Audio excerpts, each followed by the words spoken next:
Ars Moriendi. Ek weet, dit is 'n vreemde titel vir 'n boek. Veral die subtitel, want jy kan die lavatory en die cemetery nie dodge nie. Maar daar's 'n rede voor. Ek het 'n vriend, hy was in sy jonger dae president van die Muurbalklub by die Tygerberg se mediese skool.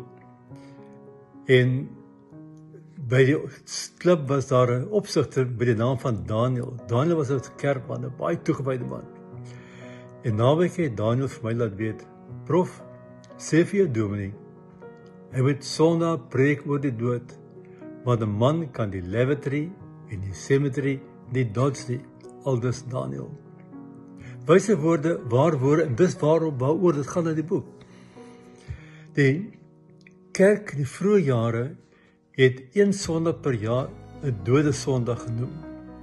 Die laaste Sondag van die jaar was dode Sondag, ewigheidssondag, ook Duits Totensondag. Dan het die predikante gepreek oor die dood, om vir die lidmate te sê, die dood is ernstig, die dood kom, jy moet jouself voorberei, geestelik, jy moet die Here kan ontmoet, maar ook bedagsaam. Dink in terme van jou naastes. Ek onthou ook, ek lees van die swart plaag in die jare 1300.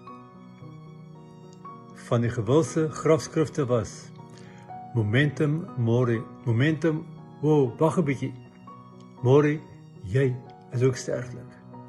En dis die doel van die boek, om vir ons te sê, die dood is 'n werklikheid, moet dit nie ignoreer nie.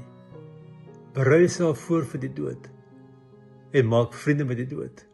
Ars Moriendi, die dood is 'n kuns.